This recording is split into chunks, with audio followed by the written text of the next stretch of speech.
You would think walking away from a billion-dollar family deal would feel liberating.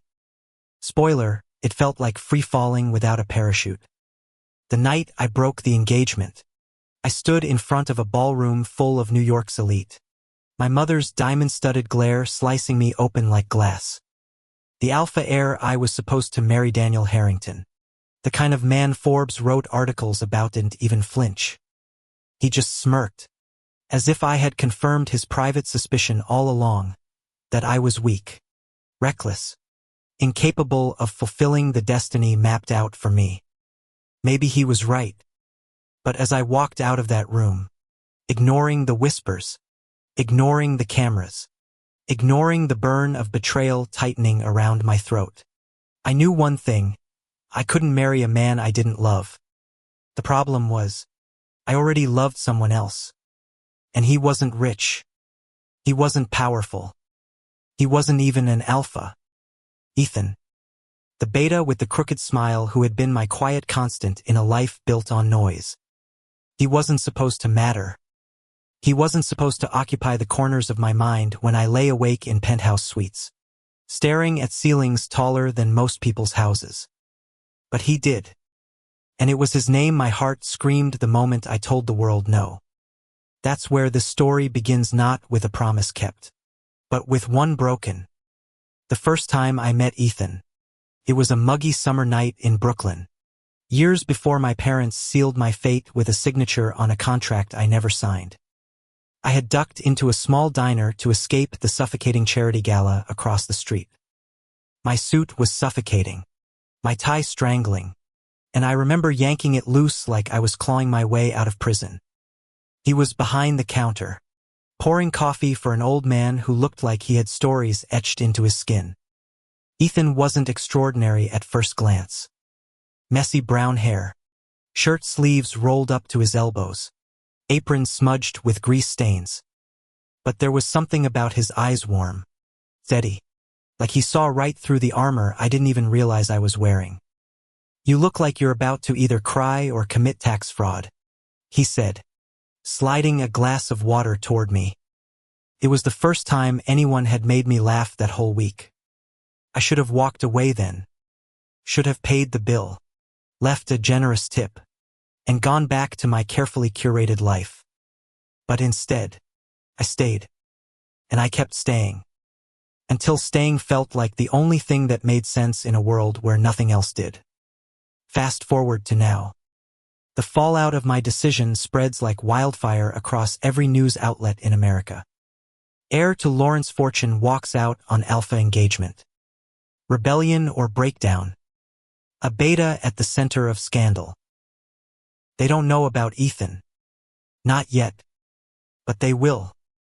Because my parents are already hunting. They want me back under their roof.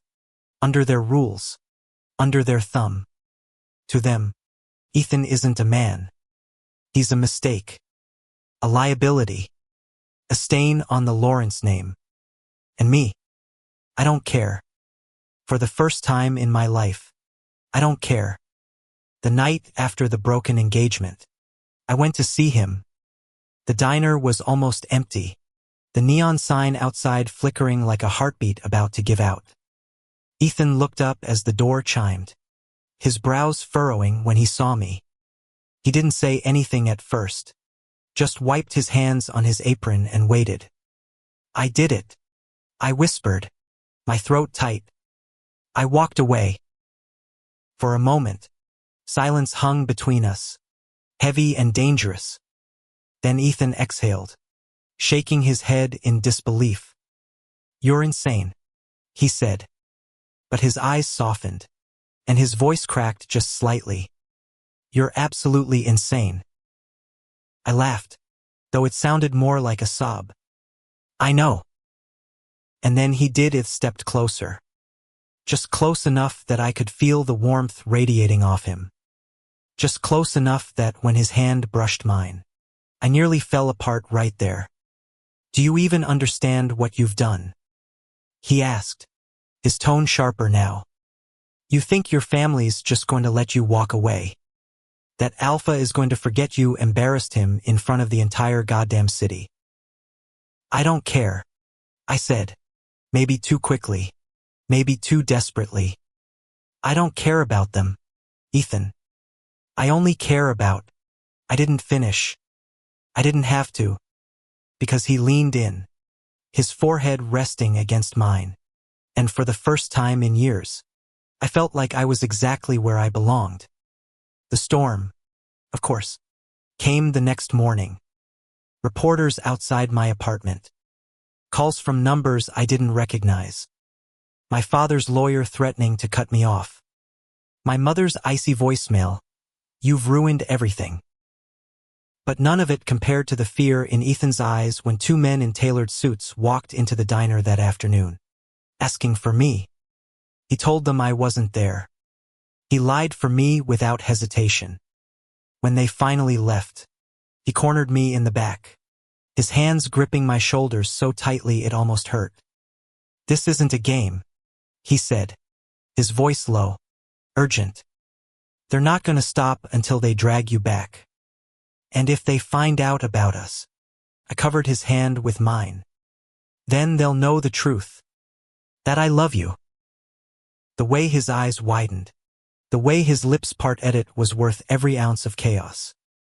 Because no matter how much danger we were in, no matter how much I stood to lose, I had never been more certain of anything in my life.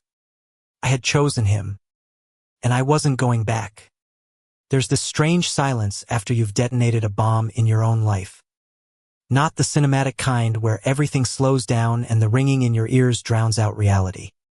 No, it's quieter, crueler, like the whole world is waiting to see what you'll do with the ashes you've created.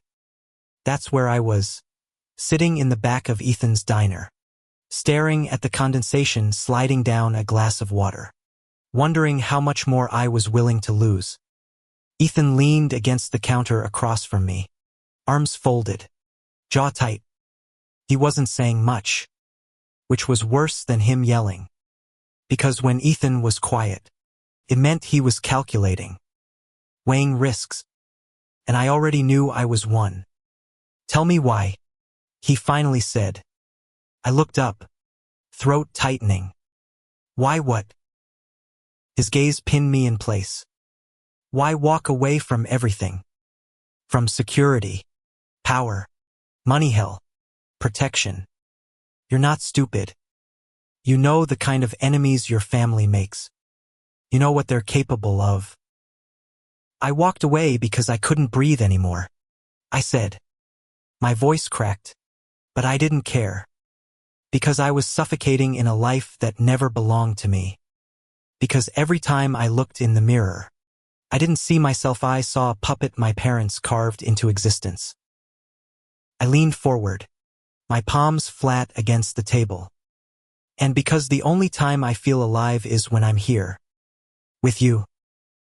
Ethan flinched like I'd struck him, then looked away. His hand flexed against the counter, like he wanted to reach for me but didn't trust himself to. "You make it sound easy," he muttered. "It's not," I whispered. "It's the hardest thing I've ever done. But it's the only thing I've ever chosen for myself." The next days blurred into each other. Reporters hounded the streets. My parents' people left subtle reminders that they knew exactly where I was. Anonymous messages on my phone warned me about what happens to traitors. But in the midst of it all, there were moments, small, fragile moments that tethered me to something real. Like Ethan making me scrambled eggs at 2 a.m. because I couldn't sleep. The way he shoved the plate toward me, grumbling that it was nothing special, when it tasted better than anything a 5-star chef had ever cooked. Or the night he let me sit on the roof of the diner with him, watching the city lights blur into the horizon. He didn't talk much, just handed me a beer and bumped his shoulder against mine. And in the quiet, I realized that his presence, his steadiness, was more intoxicating than any fortune my family dangled in front of me. But danger has a way of creeping in when you least expect it. It was a Thursday afternoon when it happened. The diner was busy, packed with locals grabbing lunch. when the door swung open and in walked Daniel Harrington, my ex-fiancé. He looked flawless, of course. Expensive suit tailored to perfection. Hair slicked back like he'd just stepped out of a magazine shoot. But his eyes cold, calculating, were locked on me before I could even think. "Lawrence," he said smoothly, ignoring Ethan entirely. "We need to talk." Every muscle in my body tensed. Around us, customers went quiet, sensing the storm brewing. Ethan stepped closer, a wall of quiet protection. But Daniel barely glanced at him. "There's nothing to talk about," I said. Daniel smiled, but it didn't reach his eyes. "You humiliated me. In front of everyone who matters. Do you have any idea how much damage you've done?" "Yes," I said firmly. "And I don't regret it." The air thickened. Daniel's smile slipped, his alpha aura pressing down on the room like a suffocating weight. People shifted uncomfortably in their seats. Ethan stood his ground beside me, jaw clenched. "You think you can just run away to this?" Daniel sneered, gesturing at the diner. To him. His voice dripped with disdain. "A beta who makes coffee for truck drivers." Ethan bristled, but I grabbed his hand under the counter, squeezing hard. "I'd rather live broke and honest with him than rich and hollow with you," I said. Gasps echoed around the diner. Daniel's face darkened, his mask cracking. For a moment, I thought he might lunge across the counter and tear me apart. But instead, he leaned close, his breath hot against my ear. "This isn't over," he whispered. "Not for me. Not for your family. And sure as hell not for him." Then he turned on his heel and walked out, leaving a trail of unease in his wake. That night, Ethan and I didn't sleep. We sat in his tiny apartment above the diner, the city buzzing outside, our hearts pounding with what Daniel's words really meant. "They'll come after me," Ethan said finally, his voice low. "They'll see me as leverage, as weakness." "You're not weak," I said sharply. He gave a humorless laugh. "Compared to them, I don't have money. I don't have lawyers or bodyguards. All I have is this damn diner and a stubborn streak." "Then we'll fight," I said. He looked at me like I was insane. Maybe I was. But I couldn't back down now. Because the truth was, I'd rather risk everything for him than live a single safe day without him. The first time Ethan kissed me, it wasn't gentle. It was desperate. Like we were clinging to the last lifeboat in a storm that wanted to swallow us whole. He had been pacing, muttering about how reckless I was, how doomed we both were, when I grabbed his wrist and pulled him toward me. His protests died the moment our lips met. And for one blinding second, the world stopped. It wasn't polished or practiced. It wasn't the kind of kiss you give in public to prove something. It was raw, messy, filled with all the fear and longing we'd both buried for too long. When he finally pulled back, his forehead pressed to mine, he whispered, "You're going to ruin me." "Then let me ruin you," I breathed. And when his lips found mine again, softer this time, I knew there was no turning back. Of course, reality had a cruel way of reminding us it wasn't a fairy tale. 2 days later, Ethan's car window was smashed. A note left on the driver's seat, "Leave him or lose everything." That same night, my father's lawyer called again. "You're embarrassing the family. Come home. We can fix this. Forget the beta. No one will care if you play along." I hung up, but Ethan didn't. He sat across from me at the kitchen table, the note between us like a live grenade, his hands shaking. "Maybe they're right," he said quietly. I froze. "What?" He looked at me, his eyes shining with something I couldn't name. Maybe you'd be safer if you went back. If you let them fix it. If you forgot me. The words sliced me open. Don't. I whispered. Don't you dare say that. I'm saying it because I care about you. He snapped, standing. Because I don't want to watch them destroy you for choosing me. Then let them try, I said, rising to face him. My voice shook, but I didn't back down. Let them take everything else. They can't take this. They can't take us. For a long moment, he just stared at me. And then, finally, he sank into his chair, burying his face in his hands. I don't know if I'm strong enough, he whispered. I reached across the table, threading my fingers through his. Then let me be strong for both of us. That night, as he fell asleep beside me, I lay awake, staring at the ceiling. The fear was still there, gnawing at the edges of my resolve. But underneath it, something else burned brighter. Hope. Because no matter what came next, whether it was Daniel's wrath, my family's schemes, or the whole damn world trying to tear us apart, I knew one thing with terrifying clarity. I wasn't going back. Not now. Not ever. And if I had to fight the entire alpha-dominated world just to hold Ethan's hand in the open, then so be it. I was ready. The storm hit harder than either of us expected. 2 days after Daniel's visit to the diner, the story exploded again, this time with Ethan's name plastered across headlines. Someone had leaked photos. Me walking into his diner at midnight. Me sitting at the counter laughing with him. Blurry shots of us leaving together. The captions screamed scandal. Lawrence Air caught in late-night affair with Beta. The fall of a golden boy.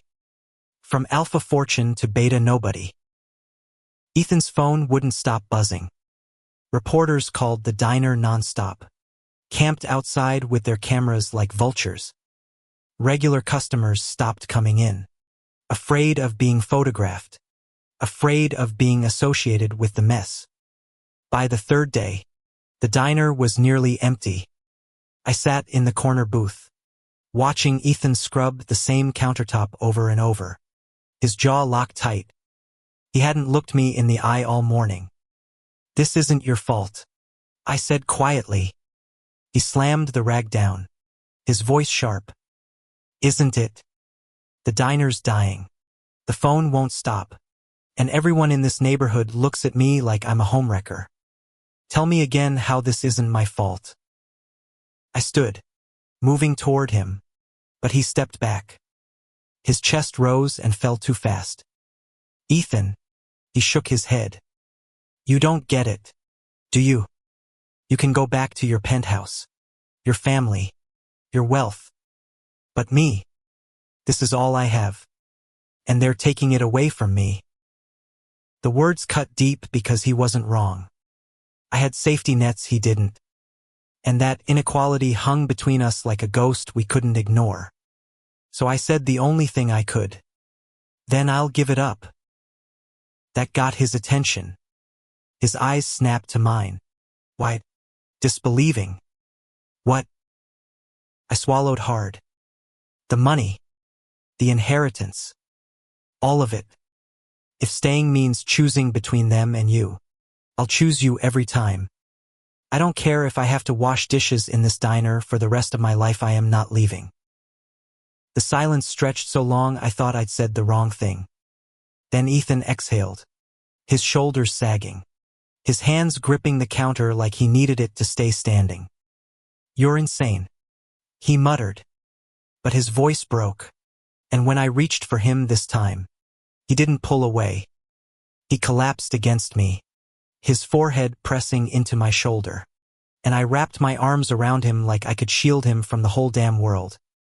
But love doesn't stop the world from being cruel. 2 nights later, we found the diner windows smashed again. This time, red spray paint across the brick wall. Traitor. Ethan stared at it in silence, his fists clenched, his face pale with fury. I reached for him, but he brushed me off. "They won't stop," he said flatly. "Not until you go back. Not until they get what they want. Then let them come for me," I snapped. "Leave you out of this." But his head whipped around, his eyes blazing. "It doesn't work like that, and you know it. You're the scandal. But I'm the target because I'm easier to break. And they're doing a damn good job." He kicked the dumpster, the sound echoing through the alley. I winced, but I didn't argue, because I knew he was right. For the first time since this all started, I felt helpless. That helplessness turned to fury when I got the call. It was past midnight. Ethan had gone upstairs to shower, and I was sitting at the diner counter, staring at my buzzing phone. The caller ID was blocked, but I answered anyway, my nerves already shot. A man's voice, smooth and cold, filled my ear. "Lawrence." "Who is this?" I demanded. "Someone who believes in loyalty," he said. "And someone who thinks you need reminding of what happens when you betray your kind." My blood ran cold. "What do you want?" Pause. Then, softly, "Leave the beta. Come home, or he won't be breathing much longer." The line went dead. I sat frozen, the phone shaking in my hand. Upstairs, I could hear the water running. Ethan, oblivious, safe for now. But for how long? I didn't sleep that night. Couldn't. Every sound made me jump. Every shadow outside the window felt like a threat. I sat in the dark, staring at Ethan as he slept, his face relaxed, his chest rising and falling steadily. I thought about the first night I met him again. How ordinary it had seemed. How extraordinary it became. And I thought about how fragile this all was. For the first time, I understood what it meant to truly be afraid of losing someone. Not their affection, not their attention, but their life. And it terrified me.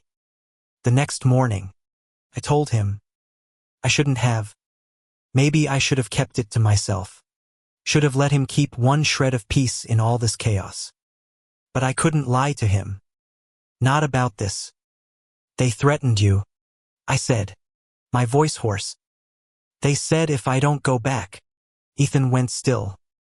His eyes, already tired from sleepless nights, hardened into steel. "Who?" "I don't know. They didn't say. But I know who sent them. Daniel. Or my parents. Maybe both." He ran a hand through his hair, muttering a curse. Then he looked at me, jaw tight. "So what are you going to do?" The way he said it like it was my choice stung. "What are we going to do?" I corrected. He shook his head. "No. This is your war, not mine." My chest constricted. "Ethan, you dragged me into it." "Yes," he said, his voice sharp but trembling. "But I didn't ask for this. I didn't ask to have my life turned upside down, my diner ruined, my safety stolen. I didn't ask to be hunted just for loving you." His words hit like knives, but worse than the anger in them was the truth. I wanted to argue, to fight back, to insist that this was our war. But looking at him, really looking at him, I saw the exhaustion, the weight, the fear. And for the first time, I wondered if loving me was costing him more than it gave. That day passed in silence. He worked downstairs, cleaning and fixing what he could. I sat upstairs, staring at my phone, waiting for another call. None came. By evening, I couldn't take it anymore. I went down to find him, only to see him sitting at the counter, head in his hands. I slid onto the stool beside him. He didn't look up. "I can't lose you," I said softly. He let out a bitter laugh. "Then maybe you should let me go." The words shattered something in me. I grabbed his hand, forcing him to look at me. Don't you dare. Don't you dare say that. I walked away from everything because of you. I chose you. You can't just. I don't know if I'm strong enough to survive this. He whispered. His eyes glistened in the dim light. And I don't know if I'm cruel enough to make you give it all up for me. I cupped his face, desperate. Then let's stop pretending this is a choice. I'm already yours. Do you understand? Whatever happens, whether we're rich or broke, safe or hunted for me, you're the only thing that's real. For a long, agonizing moment, he just stared at me. And then, slowly, he leaned forward, pressing his lips to mine like he was afraid I might vanish. It wasn't a kiss of passion this time. It was a kiss of surrender, of choosing each other, even when the world refused to let us. But the world doesn't wait for lovers to find their footing. 2 nights later, they came for us. I woke to the sound of glass shattering. Ethan bolted upright beside me, and before either of us could react, the apartment door was kicked open. Figures in black rushed in 3, maybe 4. My heart lurched into my throat. Run! Ethan shouted, grabbing my arm. But there was nowhere to run. One of the men lunged, and Ethan threw himself at him, tackling him to the ground. Another swung a baton, catching Ethan across the ribs. He gasped in pain, but didn't let go. Ethan! I screamed, trying to pull one of them off him. A fist connected with my jaw, sending me sprawling. And then, just as suddenly as they came, they were gone. Retreating. Vanishing into the night as if they'd only come to deliver a message. Ethan lay on the floor, gasping, blood at the corner of his mouth. I scrambled to his side, my hands trembling as I pressed against his ribs. Stay with me, I begged, my tears blurring everything. Please, stay with me. His eyes fluttered open, unfocused. Told you. He rasped weakly. They won't stop.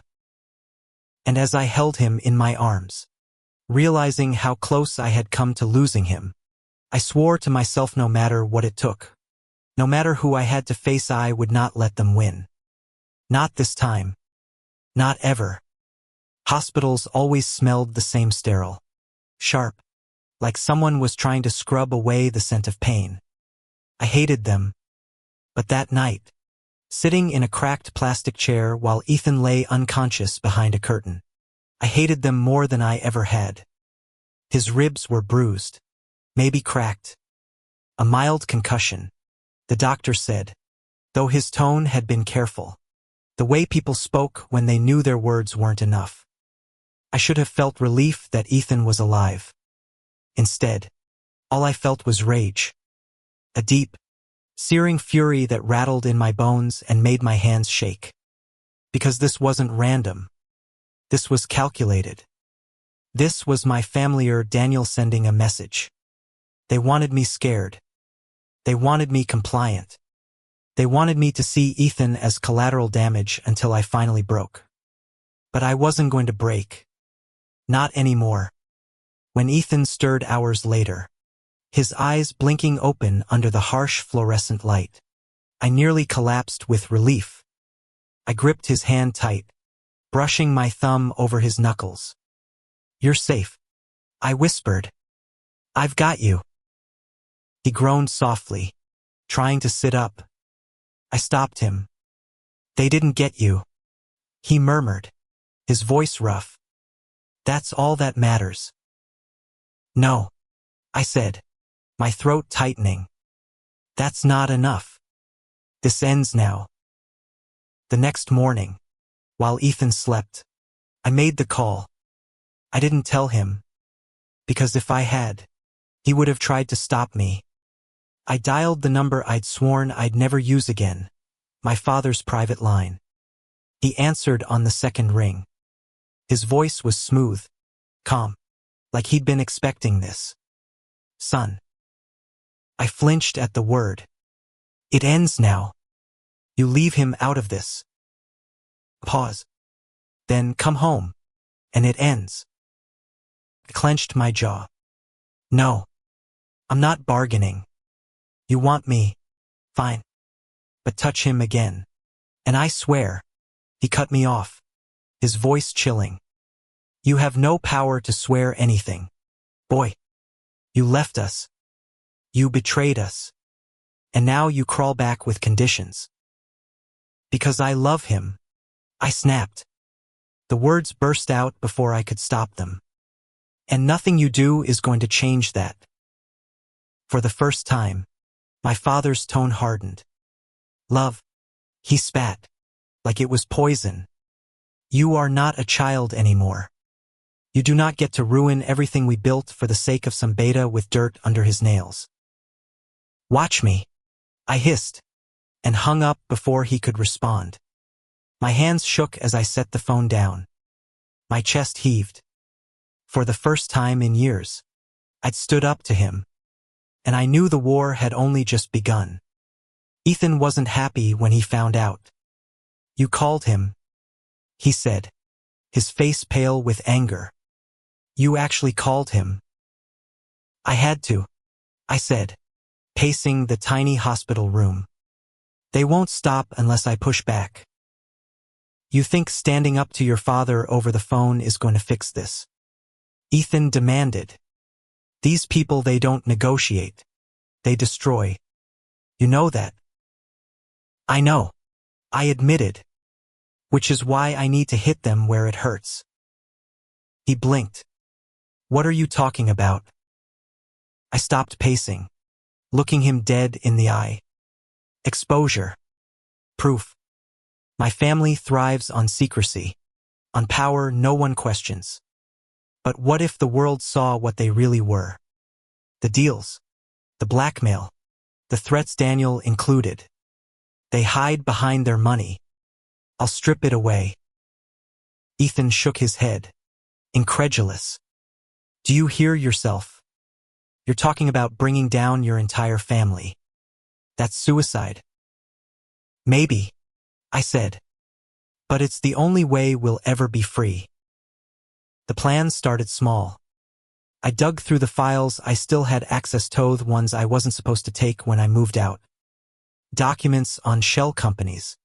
Donations funneled into politicians' campaigns. Names of people my father kept on a very short leash.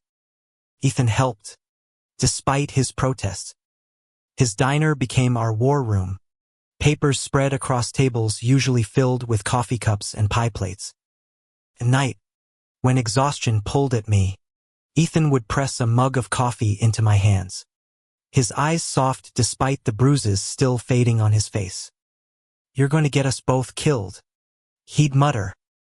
Then at least we'll go down fighting, I'd reply. And sometimes, when the tension broke just enough, he'd lean across the table and kiss me, fierce and desperate, like he needed to remind himself why we were doing this. But the walls closed in faster than I expected.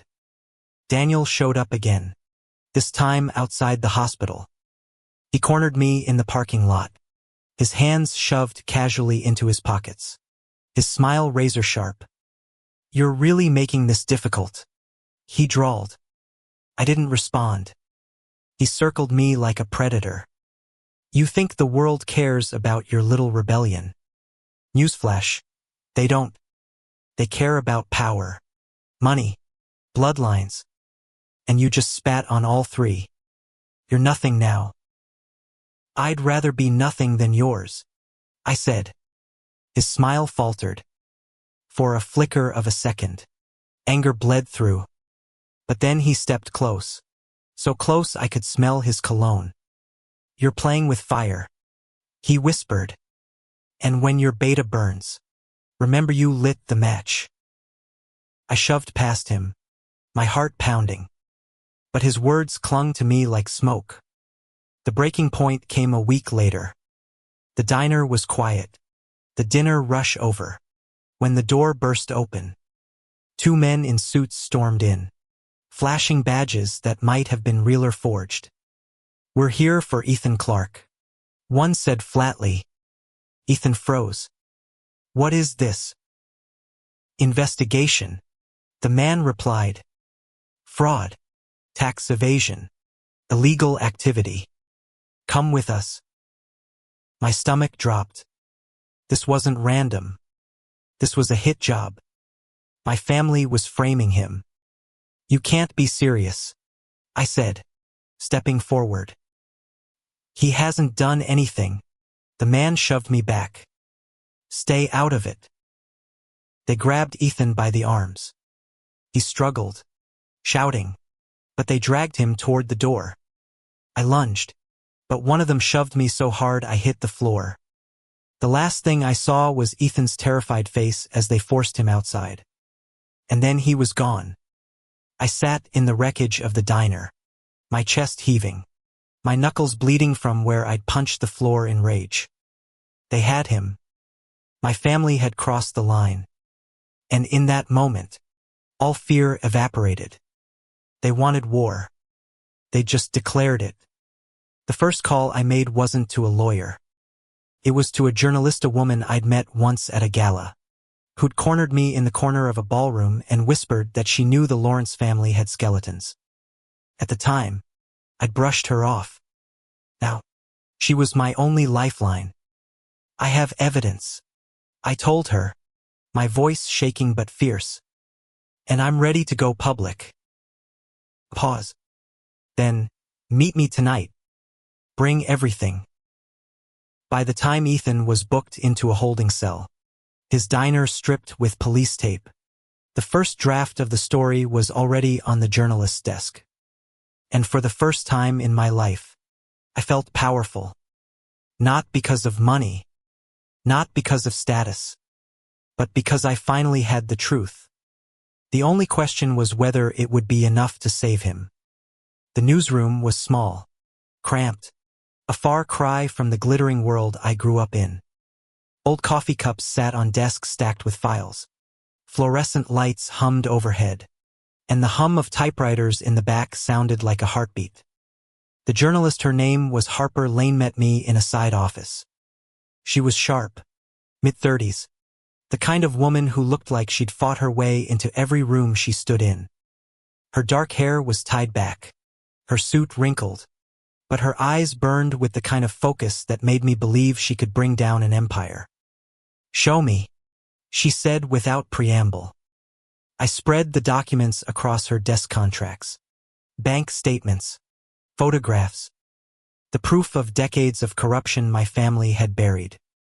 As she sifted through them, her brows furrowed deeper and deeper until she finally leaned back, exhaling hard.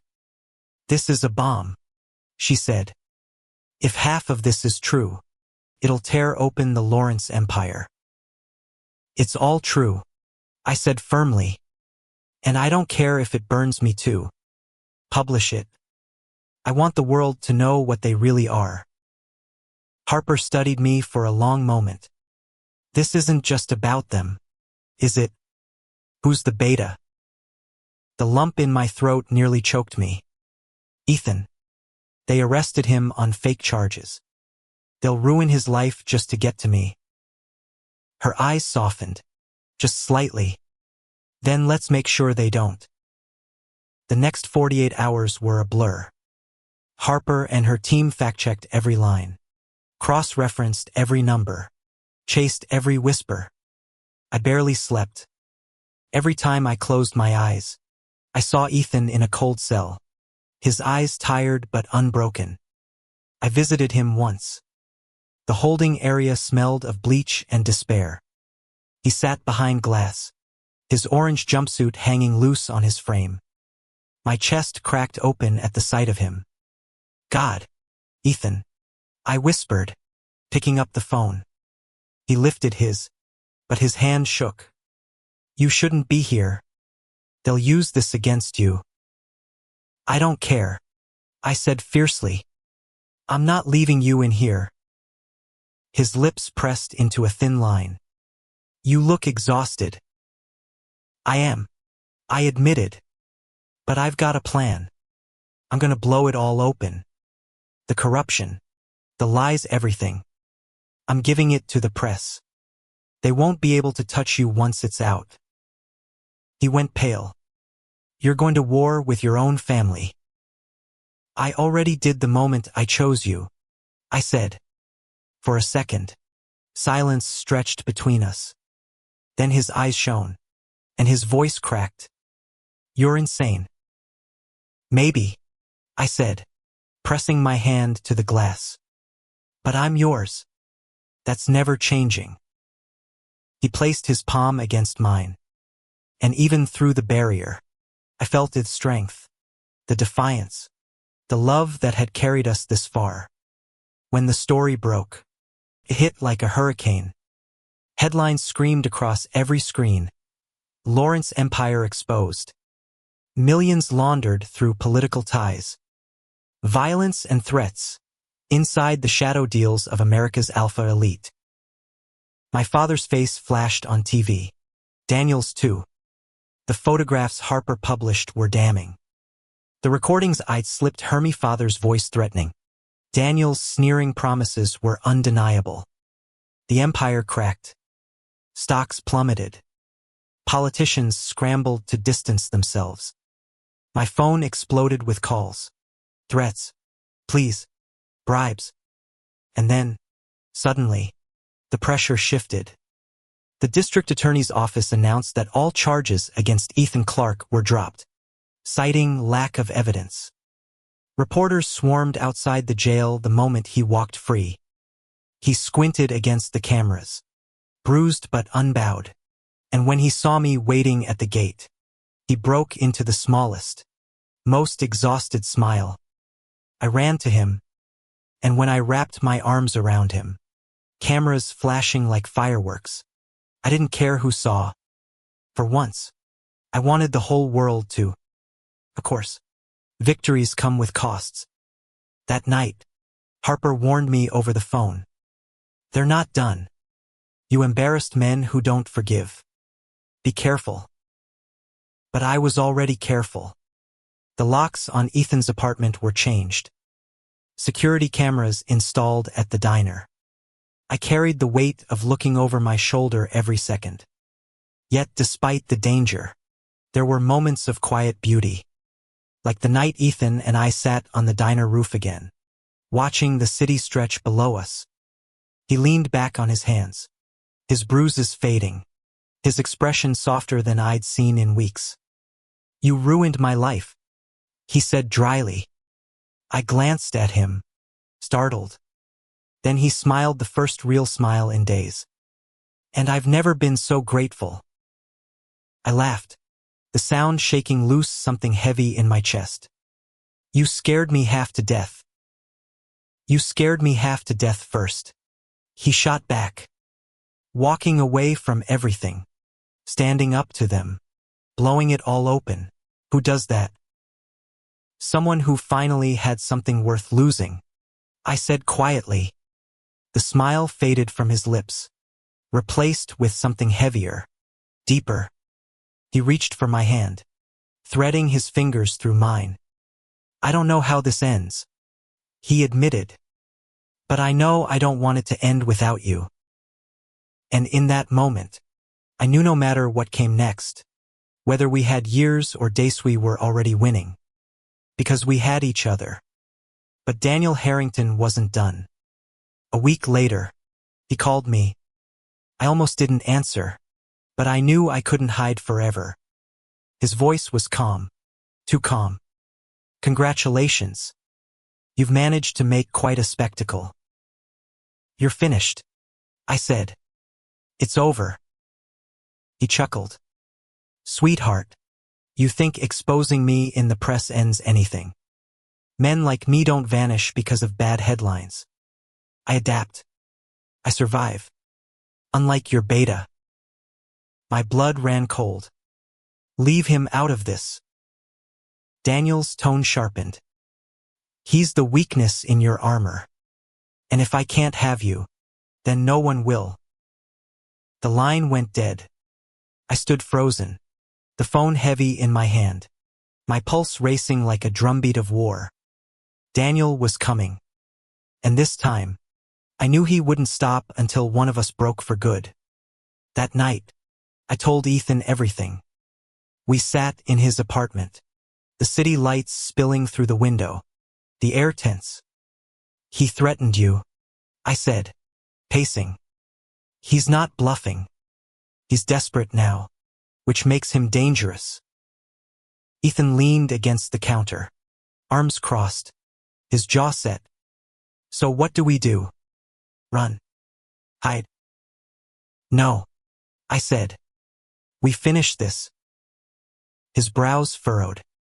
Finish it how? Expose him completely. Not just business. Not just my family. Everything. Every dirty deal. Every threat. Every crime. He wants to play God. Then we'll drag him down to the dirt where he belongs. Ethan studied me for a long moment, then finally sighed. You've changed. Is that a bad thing? He stepped closer, his hand brushing mine. No. It's the bravest thing I've ever seen. I looked at him, at the man who'd gone from stranger behind a counter to the center of my universe. I'm only brave because of you. And when he kissed me, it wasn't desperate or frantic this time. It was steady. Sure. The kind of kiss that promised we'd walk through fire together, no matter how long it burned. The fire was coming. And I was ready. Because for the first time in my life, I wasn't running from who I was. I was running toward the man I loved. And no thing, no alpha, no empire, no threat was going to take him from me. Not now. Not ever. The night Daniel finally came for us. The air felt heavy, electric, like a storm crouching just beyond the horizon. The diner was closed, the neon sign dark. Ethan and I sat inside.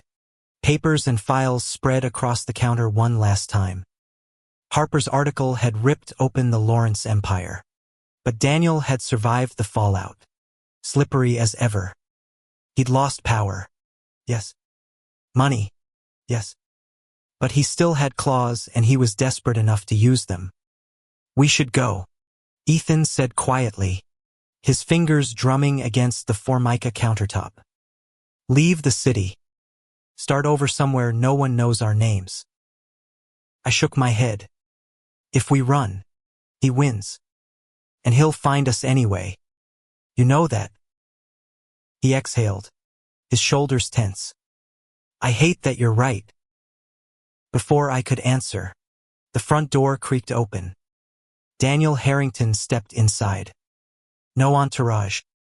No lawyers. Just him in a dark coat. His presence filling the room like poison gas. Well, he said smoothly, his eyes sliding from me to Ethan. Isn't this cozy? Ethan stiffened beside me. I rose from the stool, my heart hammering but my voice steady. It's over, Daniel. He chuckled. That's the funny thing about over. It only exists when I say it does. He moved closer, his eyes sharp as knives. You humiliated me. You destroyed my family's alliances, my name, my future. And you think you'll walk away into the sunset with your beta like some fairy tale. That's exactly what I think, I said. His expression hardened, cracks showing through the polished mask. You don't get a happy ending, Lawrence. Not after what you did to me. Ethan stepped forward, surprising both of us. His voice was low, controlled, but fierce. You don't scare me. Not anymore. Daniel's lip curled. You should be terrified. Because when I'm finished, there won't be a diner. There won't be a home. There won't be a future for either of you. I'll erase you. I met his glare head-on. Then you'd better do it fast. Because Harper's publishing the second wave tomorrow. The recordings. The photos. Every crime you've hidden, every victim you've silenced. By the time the sun rises, your name will be ash. For the first time, Daniel faltered. His jaw clenched, fury flashing across his face. You little. He lunged. It happened fast. Too fast. He grabbed me by the collar, slamming me against the counter. My breath ripped from my lungs as his fist drew back. But before he could swing, Ethan crashed into him, knocking him sideways. They both went down hard, grappling across the floor. Ethan! I shouted, scrambling to pull Daniel off. He snarled, his fist connecting with Ethan's cheek. My vision blurred red. I grabbed the heavy coffee pot from the counter and swung. It smashed against Daniel's shoulder, shattering, scalding liquid spilling across the floor. He roared in pain, staggering back. Ethan shoved him hard, sending him crashing into a booth. Sirens wailed outside. Daniel's eyes darted toward the window, then back to us. For the first time, real fear flickered across his face. This isn't over. He spat, clutching his burned arm. Yes, it is, I said, my chest heaving. You're done. The door burst open. Police stormed in, guns drawn. Daniel froze as they closed in, their voices sharp and commanding. Daniel Harrington, you're under arrest. Ethan and I stood together, bruised and breathless, as they dragged him out in cuffs. And just like that, the storm broke. The days that followed were strange, unreal. Daniel's arrest dominated the news. With Harper's second article live, there was no saving him. He faced charges of fraud, assault, conspiracy, words that tasted like justice every time I heard them. My father's empire crumbled alongside his. For the first time in my life, the Lawrence name didn't feel like a cage. It felt like a past I was finally free to leave behind. But freedom isn't neat. It's messy. The diner needed repairs. The customers trickled back slowly, wary but loyal. Ethan threw himself into rebuilding, his stubborn streak shining brighter than ever. And I learned how to live without the armor of wealth. Washing dishes, waiting tables, fixing broken chairs. It wasn't glamorous. It wasn't easy. But standing beside Ethan, covered in grease and soap, I felt something I'd never known before. Peace. One night, weeks after Daniel's arrest, Ethan and I stood outside the diner, the neon sign flickering back to life for the first time in months. The air was crisp, the city quieter than usual. He slipped his hand into mine. You realize what you gave up, right? I looked at him, smiling softly. I gave up chains. His throat bobbed. And you don't regret it. I shook my head. Not when I have this. He studied me for a long moment, his eyes searching mine. Then he leaned in, his lips brushing mine under the glow of the neon light. It wasn't a desperate kiss. Not fierce, not frantic. It was gentle, certain. The kind of kiss that says, we made it. When we finally pulled apart, Ethan whispered, you're home now. And for the first time in my life, I believed it. The fairy tales never said love was war. They never said you'd bleed for it, fight for it, nearly lose it. But maybe that's what makes it real. I gave up a marriage that would have made me rich, powerful, untouchable. Instead, I chose a man who gave me nothing but his heart. And somehow, that was everything. Thank you for listening. If you find it interesting, please like and subscribe to follow the next stories.